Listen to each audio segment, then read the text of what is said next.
Welcome to episode 7B of Successful Demo. In each episode, we will analyze the theoretical and practical aspects of one or more newly released cards. This episode is a continuation of the previous video, episode 7A, where we looked at playing Maven in a Geist deck. Today's video will be also touching on Maven, but we will return back to its home faction, Shaper, and we'll be playing it with Daredevil in Ayla. Now, this deck was first brought to my attention at our local game night group. One of our local players, Edmund, actually brought it last weekend, and he absolutely crushed my Hack Fusion Glacier with it. It wasn't even funny. This is, I mean, it looks like complete jank, but yeah, I got wrecked by this. So I'm gonna present it here and try it out for myself because it has a really interesting engine behind it. So a lot of the resources and basic cards you see here are just Shaper staples. You know, typical good cards like Diesel and Beth, and typical Shaper hate cards like Claude, Film Critic. But what really interests me is the Breaker Suite and Decon engine. This is an Au revoir Shaper deck. Now, if you have been playing this game for any duration of time, you would have known that back in the day, Au revoir Chaos Theory was the hot thing because Chaos Theory gives you one extra memory, allowing you to get the Au revoir setup going. But yeah, that died off really quickly because it has a very high setup overhead. But now, with Ayla released in Terminal Directive, we have a new candidate for the best ID for Au revoir. With Ayla, you can more reliably get your Au revoir setup early, and that is usually the bottleneck with Au revoir decks when you can't find all three Au revoirs in quick succession. With Au revoirs and Snitch, you are able to make big money, and that powers your Maven. Remember in our first video we talked about Maven having the limitation of being an expensive breaker both to install and to break ice with? Well, Au revoir solves that. Au revoir also contributes to the the programs required by Maven to boost its base strength. So that's really nice synergy as well. And finally, to get the memory to install all of these, the Au revoir engine and the Maven at the same time, we have Daredevil, and most importantly, we have Daredevil. This is the console that we are going to use, and this is the other card that we are going to be presenting in this successful demo. So Daredevil is a console from the Blood and Water data pack some time ago, but you know, I never really bothered looking at it too much because it basically looked almost the same as the other Shaper consoles, but we'll talk about that in a bit more. This console only rewards you with cards if you are running on a server, which means you have to make runs, and only if the server has multiple eyes on it. So in order to make the most out of Daredevil, you need to be running every single turn, or most of your turns. Otherwise, you're much better off playing another Shaper console. You also need some way to punish the corp for not multi-icing the servers, because if they just play a single ice on every single one of the servers, you're not going to get any Daredevil activations at all. And if you're relying on Daredevil for money, well, tough luck. Finally, Daredevil is a good console to use if you need 2 memory. We've been comparing with the other Shaper consoles a lot, and yeah, the other draw-based Shaper consoles only give you 1 memory, so that's an important point to note. Another important point to note is that Daredevil is rather weak compared to the other two, in the sense that unlike Astrolabe and Ubax, Daredevil is not clickless. Astrolabe gives you free card draw whenever the corp installs a new remote. That's, you know, free clicks. And similarly, Ubax triggers at the start of turn, so you don't need clicks to activate Ubax either. But for Daredevil, you actually need to be making a run, and runs cost clicks. Clicks are a very precious resource. So, the baseline for Daredevil is something like a Patron or Laguna Velasco District. So yeah, you're spending 1 click to gain 2 cards, which seems really bad. And honestly, it is. You really should be playing Velasco or Patron instead, because they synergize much better with existing cards. Patron synergizes with run-based cards, and Velasco can be used multiple times in a turn. It's more flexible. What Daredevil really shines at is if you are using it in the Au revoir engine. Not only are you gaining 3 credits per click, you're also gaining 2 cards the first time you do it each turn. So that is basically the only deck where I can really foresee Daredevil being pretty strong. But boy is it strong in this Snitch Au revoir deck. Let's look at it again. Man, once you get the setup going, if every turn you're gaining 3 credits and 2 cards for the cost of a click. That's amazing gain. And this allows you to close out the game, or at least lock your opponent. Put them in a very tight arm lock that they cannot really escape from. Alright, well, I got crushed with this deck. Can I do the same to my opponent today? Only one way to find out.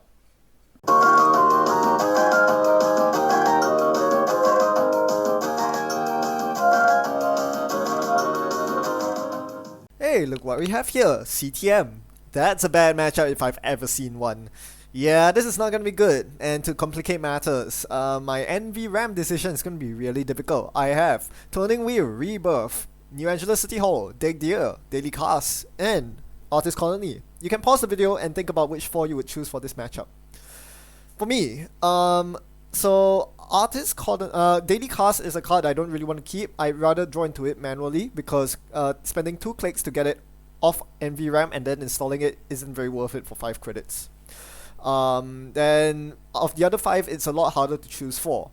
I think I eventually went with Rebirth being shuffled back into the deck because I don't think Rebirth is going to be very useful in this matchup, which sounds really odd. That's mostly because yeah, the CTM tag cannot be avoided. If it could, Rebirth would be amazing. That would have been absolutely amazing. But unfortunately, FFG decided to ruin everything by making CTM's tag unavoidable. So not only is Rebirth kind of useless, New Angeles City Hall is also less useful. New Angeles is only good for avoiding breaking news tags. So I'm not at the New Angeles off. I just need to be concerned with it only when I have too many credits in my pool and or if I have a global food in my score area. Now my first priority here is not to set up the Maven, but actually to set up the Au revoir engine. I need at least 2 Au revoirs to actually make good money. 2 Au revoirs is equivalent to a single magnum opus, so that's your minimum. The problem with double Au revoir versus magnum opus is that with Au revoir, you actually need to make runs in order to get Au revoir money, which leaves you open to hard-hitting news. That is something I need to be aware of this game. So I'm busy digging for my second Au revoir, and I don't find it. Actually I do. I find the SMC, so that's my second Au revoir there. So that's good. And my opponent gets a daily business show. So thankfully no early sensies. An early sensi would have been very hard to contest. But hey, Pad and DBS is not too bad either. It gives them draw filtering and free credits, so that's gonna help my opponent so much over the course of the game. For me, I'm thinking of whether I want to pop the Au revoir and then go running straight away. It seems like a good idea, and maybe I really should be doing that. But what I really want to do is to synergize the Au revoirs with the turning wheel that is on Ayla. That's going to cost me a lot of clicks. I need to get the turning wheel off Ayla, install the turning wheel, install the Au revoir. That's too much tempo. And all the while, I need to be keeping afloat of hard-hitting news tags. So many things to worry about in this CTM matchup. And this is why this is a really bad matchup. And to make things worse, my opponent has found the Sensi Actors Union. I need to trash that. As much as I don't want to, even though this Ayla deck is mostly supposed to ignore assets and just hammer centrals, going in for ridiculous turning wheel runs, unfortunately, Sensi Actors Union is one of those few assets that really screw you over. So I do need to actually contest it. Here we go. I'm going to, do a bit of maths, and I think it's fine. I'm gonna run the Sensi, gonna manually clear the tag, and then click for 2 credits. You don't like clicking for credits, but I have not set up my economy engine yet, so that needs to be done. In the meantime, I'm giving my opponent the opportunity to score that item behind the remote. It turns out that's a breaking news, which actually activates my fan site, so I'm happy about that. So unfortunately, Beth gets trashed, which is a bit sad, but I'll take that. It's better than getting my accounts closed. So here, it's time to take the Artist Colony off and drop it on the table. Where's the Artist Colony? Of course, it's on Ayla. So this is where Ayla's coming in. It helps you assemble that triple Au revoir combo that you need so badly to get started. I draw hoping to find an Au revoir, but I don't find it. Instead, I find a Clot, so that's interesting. And I get the Au revoir set up. Not right now, but it will be ready next turn. So I wanted to get the first au revoir down, because that way I will be able to maximize the number of au revoir ticks I get for next turn. And I got a very nice shocked expression from my opponent. What? I thought you were on diaper. Nah, diapers too. Eh. Okay, so my opponent goes for a double ice remote and what seems to be an agenda in there. Okay, that's not good. They're rushing out. And I get the triple au revoir going, and a snitch, might as well. I need to start snitching my opponent's ice so I know which servers to attack. Because this CTM deck is going to go very, very fast, and I need to be able to contest it in speed. So, let's start with HQ. I see a pop-up window on HQ. Good to know. So that's a porous server. Now I'm going for the remote. That's a toll booth. I could force my opponent to res it here. I choose not to. I'd rather get the money and be safe from any hard-hitting news. Do take note that even if I triple au revoir this turn, which I do, my opponent can still land a hard-hitting news. However, I will have enough credits to clear it, so it's not the biggest deal to me. The R&D ice turns out to be a snack, so that's important to note. Meanwhile, my opponent scores an Astro, so this is bad news bears. But, well, they spend all their tempo scoring 3 agenda points and an Astro counter, but I have my entire au revoir engine set up. Now let's get the second piece going, the turning wheel. Drop it and run twice on HQ to get 2 turning wheel counters, 3 au revoirs. Now, you know what make this a lot better? Yeah. Where is my Daredevil? I need to start drawing cards right now. I need to draw the rest of my deck. I need to find my breakers. But without Daredevil, I can't do that. So some of you might be wondering why you should be running 3 copies of Daredevil instead. I'm only running 2. The problem with running 3 copies of Daredevil is that it is basically blank till the mid game. It's not like Astrolabe or Ubax, which is turned on right from the get-go, right from turn 1. With this Daredevil, you have to wait until your opponent gets a double ice server. In this case, they do have a double ice server, but even then, that's not a central. Take note of that. So I have to choose between turning wheel counters or Daredevil. Only now does my opponent go for the R&D ice. They played Friends in High Places for an ice on R&D. And they have 2 remotes here. One of which is a Sensi Actors Union I saw off the Friends in High Places. So that's getting trashed for sure. Remove the tag. And I'm going to liberate the New Angeles City Hall here. I had to make a choice between running twice and getting 2 turning wheel counters, or getting the Natch off. And I think the Natch was the right call, given that my opponent is drawing frantically with Daily Business Show. I cannot get hard-hitting news here. That would be a big problem. So now my opponent places the pressure again, another new item in the double ice remote. This is how you contest against Shaper decks that have an inevitable late game. They are making 3 credits per turn, per click, sorry. They have efficient breakers. Shapers are just unbeatable. But if you take reign of the early game, as my opponent's doing here, making me run these remotes, I will be forced to actually go through the remote. My opponent chooses not to rest the toll booth, and I get to snitch the innermost wraparound. So 2 credits, my opponent almost certainly reses the wraparound here, and I cannot break it. So I might as well just jack out, get my 3 credits. That's good. Now I need to think of what I need to do for the rest of my turn. I need to find a Daredevil, so I'm going to draw. I see a fan site that hits the table. Okay, if you score an agenda here, you go to match point. Maybe it's a BU. Fine, I get a fan site. Good trade, because I definitely need a Daredevil here, and fan site helps me get there. Let's see if my opponent tries to score an agenda. They think about it for a while, and they go for the remote. They are going to advance. Interesting. Wonder what that's all about. Single advance item in the remote. So, BU? No, you wouldn't single advance a BU. Okay, you could use an Astro counter, so that could be a BU. But why don't you just fast advance the BU instead? I'm thinking that's a global food that my opponent's baiting me to run. Okay, so with that information, I click one draw. I see a snowball. Ooh. Okay, that's a good card. Let's install it. Let's run. Oh, I can't run the remote. I am 1 memory short. There. Gotta get the deck deal down first. So I'm doing some maths here, and I realized that I'll be pretty short on credits if I do decide to contest the remote here. But I decided I had to. This was better than letting my opponent get to 6 agenda points with an Astro counter. That's basically asking for trouble. I asked for trouble here. I let my opponent score that agenda there because I couldn't afford to go down to very low credits. So My opponent here decides to res the Sansan. Wait a minute, I have Councilman. That's getting de-res, my friend. No, you're not getting your fast advance today. Or rather, you're not getting your global food squad today. Ah, eat that. Well, I'm gonna go for the global food this turn. Unfortunately, my opponent takes advantage of the fact that I had to spend 6 credits to de-res the Sansan. Hit me with a hard-hitting news. Uh-oh, we're in trouble. Okay, so New Angela City Hall's out. I can avoid one tag, and I will. Now, I need to get the agenda, that's for sure. So the play here is probably run 3 times on some random R&D and then run server 4. That seems like a pretty solid play here. My opponent has 6 credits, so they can't res the outer toll booth, but they can res the inner wraparound, which doesn't matter because I've snowballed out. So yeah, the line of play seems obvious here. The only thing I'm really worried about here is actually the 3 tags I have. Sure, clearing the tags is not an option. I have to take the punishment, but what's the worst that could happen? I could lose my turning wheel. That would really suck because that's my only form of multi-access. But what's really hanging on my mind is that if that really is a global food in the server, my opponent could exchange our information and be up 5 points. That's not where I want to be either.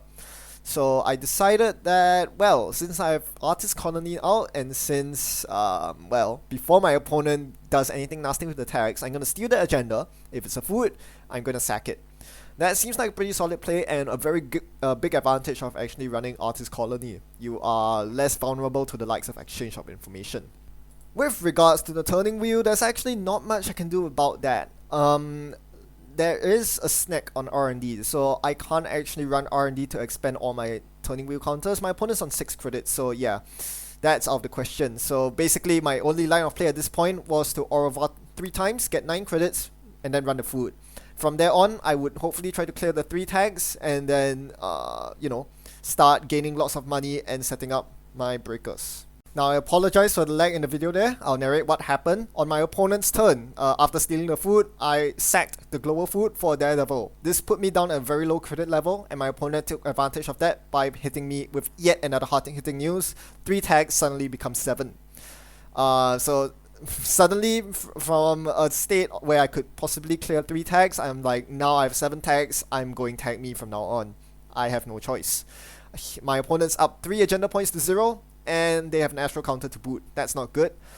But they are pretty poor. They only have 3 credits. They cannot rest the Archangel on R&D. They cannot rest the snack in R&D. So I am almost certainly going to click 1 Daredevil run, draw a daily cast and a film critic. Interesting.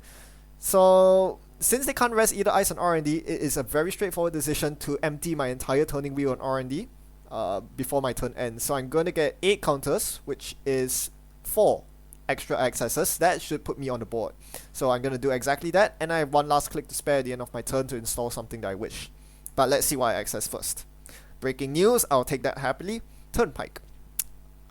Mumbat Virtual Tour. Ooh, better keep that in mind. Blacklist, spicy. But I don't care because I'm not running Clone Chip. Finally, Project Build. So now I've equalized the scoreline, 3 apiece, and the best news is no global foods, which means I don't have to use Artist Colony to bring me further from my win con. Final click was spent installing Clot. So this is a rather iffy decision. I chose to do this because I was worried about the psychographics win, which would have been possible at any time. Problem is my opponent immediately purges virus counters, so Clot is, you know, gone forever. I don't have clone chips, I can't get Clot back. I usually run with Sacrificial Construct support. The problem is I discarded 1 earlier and there's only 1 left in my deck, so I decided might as well just get a Clot out now, maybe stall my opponent for a turn. Further mistakes that I made this game. I should be actually dealing with the paid campaigns and the daily business shows since I'm tagging me right now, but I choose not to. Instead, I'm thinking here, what is my lose condition? I've seen a bunch of cards of R&D. So R&D's kind of, there's no point running R&D at this point. Where else can I run? It has to be HQ. And if my opponent can psychographics a build out or global food out, I'll be in a very bad place. So I decided after getting 2 power counters on the turning wheel, I went for HQ, knowing that's a pop-up window, I can break it without breakers. I'm gonna see 1 extra card and hopefully there are agendas in there. Let's see how this goes. You bet my opponent was waiting for a psychographics build there, and I just denied them by sniping the 2 and 5 build from hand. That felt good. I'm on 5 points, my opponent's on 3, but I've lost my multi-access. They finally decided to trash the turning wheel. So yeah, that was a very suspicious play by my opponent. The fact that they chose to click for credits, yeah, instead of trashing my turning wheel, kind of alerted me to the fact that I really needed to run HQ. Despite having not very good HQ access in my deck, turning wheel came through for me and allowed me to get a higher chance on the build snipe, but now I need to find a way to close the game. My opponent gets big money here, and as I said, again, with 16 credits to my name, I really should be trashing the business show and the pair campaign to slow them down. I cannot afford to let them draw through the deck that quickly, because I cannot lock a R&D. Unlike most other Shaper decks with like R&D interface or recursion with deep data mining, I can only get single accesses and R&D one at a time right now, because my only the multi-access I'm hinging on is susceptible to tags, and it just got trashed. So yep, what I really should be doing is trashing DBS and then pounding R&D every single turn, which I did not do, and that's a mistake. Instead, I'm too busy trying to dig for my breakers. I need something to do with Archangel, something to do with Snake. I do have Nanot K in my hand. That's a new card. Maybe I'll do a separate successful demo video of it another day, but spoiler alert, I'm not going to use Nanot K in this game. Not much point installing a 4-cost breaker for just a single piece of ice. Now, my opponent does jam something in the remote, and I was aware that there was a Mumbat Virtual Tour earlier on that I saw from DBS, so I felt that that was probably the Virtual Tour, hence I didn't go for it. Instead, I'm just going to get a single access run of R&D. Daredevil draws into Artist Colony and Diesel for me, so that's good. If my opponent trashes my Artist Colony in fear of me sacking Global Food for some reason, well, I have a second one in hand, so I need to keep that as a backup. Now, the question is whether my opponent bothers resing the ice on R&D. They do, they res a snack here, and that's quite annoying because my Nanot K is in my hand. So that basically forces me to get Maven instead, but that's fine. I'm rich enough to use Maven at this point. We are gonna sack the breaking news for Maven. So yeah, Artist Colony coming into play here. Very, very useful and flexible card in the event that I don't find my tutors, which was the case this game. SMC didn't appear, Maven didn't appear. Well, I'll just get it with Artist Colony instead. Gotta lose 1 point, but that's, you know, it's part and parcel of life. I'm sure we'll get more points later on, hopefully. Alright, so what's my opponent's win con? I keep asking that to myself. Surely it has to be Psychographics. With Clot Threat out of the way, I think Psychographics is a pretty good option for my opponent, and they accelerate their way there with a Jackson Howard. Again, I should be trashing the DBS to stop them from deep digging their R&D, but yep, I didn't do that, and that's my mistake. Alright, pass the turn over to me after the Jackson draw and what obviously is an MVT in R&D. So yeah, let's try to access R&D with fewer than 5 credits.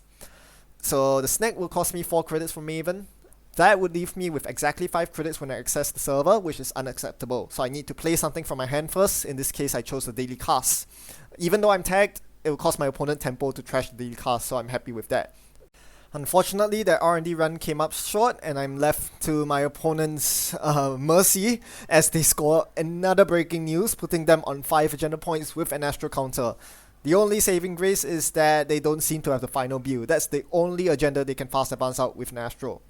What's more worrying, however, is that if they find the final breaking news, they can score it and then exchange with my build for the win. So there are lots of ways my opponent can win. I need to place the pressure on R&D constantly. I'm going to access a toll booth here. That's not good. And I finally cave in. I do trash the MVT. Again, in hindsight, I should be trashing the Daily Business Show in Server 2 instead of going for the MVT in R&D. That's a waste of 5 credits there. I don't know why I installed an SMC here. Maybe it was to bait out the second clot, but any opponent with half a brain would know that there isn't a clot to be retrieved with the SMC. So, what was that? Anyway, I get a turning wheel here because I know that with single accesses, I'm not going to be able to win this game. So, I'm going to use the fan site that was just given to me with the squad breaking news into turning wheel. So, hopefully that helps me propel my R&D accesses. At this point, the game looks really ugly for me. I've been bleeding lots of agenda points to fan site artist colony sacks, as well as exchange of information. You'll notice that I had 2 builds at one point, but it has been exchanged away since. I'm on 3 agenda points. I know that my opponent has no relevant agendas in hand. If they do, it's global foods that I don't really want to steal right now. So I'm just going to go in on R&D and see 2 cards. What do I see? Archangel, that's not relevant. Project Bew, the last Project Bew. I sniped it from my opponent's cold dead hands, but it didn't matter. As they res the final daily business show, they find exactly what they need. The sweeps to get into healthy credit levels, an install of a global food, and then a psychographics to close out the game. That was such a tough tussle, and I nearly came out on top of it, but it was just not meant to be. In all, I think both sides made some big plays and some misplays, but I won't go into the game. If you have any comments for the game itself, leave it in the comment section, and maybe I'll get to them. But for now, I want to focus on the post-game evaluation of the successful demo cards. Let's start with Daredevil. I realized that this is actually a really good draw engine against Tag Storm decks because they can't trash it. So I'm still getting 2 cards per turn very reliably, even after getting flooded with hard-hitting news tags, which was really cool because it helped me draw into cards that I badly needed. The Maven especially to get me through R&D, as well as Fansite for Turning Wheel to give me a few more accesses in the late game. One amazing thing about Daredevil as well is that after it was installed, I never had to worry about MU ever again. I was able to have the entire Au revoir suite up with my breakers and still have leftover memory for an SMC not on the deck deal. So that's how amazing the memory situation is in this deck. It's quite rare that you actually have enough memory for Au revoir, let alone your breakers. So that was pretty good. As for Maven, I found that this game, it really shined, whatever. The amazing thing about Maven is that it's your one-stop solution for a lot of ice, and against a corp like NBN that relies on gear check ice, Maven just completely whoops that. You just need to install 1 Maven, and it covers your snack, it covers your wraparound, it covers your Archangel. And it's amazing against Archangel. Most other decoders are so expensive when it comes to breaking Archangel, but this guy just does it for 2 credits. How crazy is that? It's not even worth resing the Archangel against a Maven, as my opponent found out the hard way. So yes, Maven is good against NBN. What it's not so good against is Glacier and Tech Ice. If we recall the Geist game, I had to spend 12 credits to break through 2 DNA trackers on R&D just to see 1 card as Geist. That was pretty pathetic. Not to mention the Tech Ice that was involved in the Tenon matchup, the Horums, the Colossus. Oh man, those pose so much trouble for Maven that if I were only running Maven as my breaker, I would definitely not have won that game. So if you're running Maven in your deck, you need to have a standard breaker suite alongside it. That's non-negotiable. AI breakers, while good, are not universal nowadays. Finally, if you're playing Maven, you should also ensure that your deck has a late game plan, a plan to lock the runner from winning out, because in both games I found that Maven came online very very late, well past turn 10, which is typically where most corps are able to score out. And that's a big problem. Yeah, if your breaker is so slow that your opponent can easily score 7 agenda points, you're doing something wrong. Yeah, and that's quite important. Especially since a good corporate opponent will keep you on your toes, force you to run, trash those senses, or to deny those 10 encounters. So you're going to be spending some early game resources on defending against the corp. It's not like you can just spend your own sweet time installing 6 programs, get your Maven up, and then run and win. It's never as easy as that. Having to interact with the corp is a problem when you are trying to set up your Maven rig. So therefore, a late game lock plan is a must. Something like a Clot or a Source to slow down fast advance and the like. All in all, I think Maven is one of the more well-designed, if not probably the most well-designed breaker we've seen this cycle, which is pretty crazy. I never thought I would say that. I just completely overlooked this card when it first came out, as I said in the guy's video. 2 to break an ice routine, next. But turns out, this has some really subtle but really cool things about it. It's an AI breaker, but it's not overpowered, which is very important. We all know what happens when AI breakers are overpowered. They become fouls and they warp the meta, which is not good. Um, Maven is not universal either. You can't play Maven in decks which don't have enough memory or don't have enough programs out. So it's really limited to a couple of niche decks, but it does so much work in those niche decks. It has its users in breaking high strength, low subroutine eyes like Archangel and Susano no Mikoto, and even against the bulkier eyes like DNA Tracker, it can still break it for a relatively decent price. And that's why I consider a well-designed breaker, one that has its drawbacks, has its own niches where it can shine, and most importantly, gives the corp an avenue for counterplay. If the corp sees they are running Maven, they can simply over-advance their Colossi, over-advance their Hortums, and just wall out Maven. Alternatively, they can tax with subroutines, as my Tenon opponent did with double DNA Tracker, make it prohibitively expensive to break with Maven. So many ways to play with and around Maven makes me think that this is actually one of the best design breakers we've seen in quite a while. Do you agree? Let me know. Thanks for watching, and as always, happy net running. I'll see you in the next video.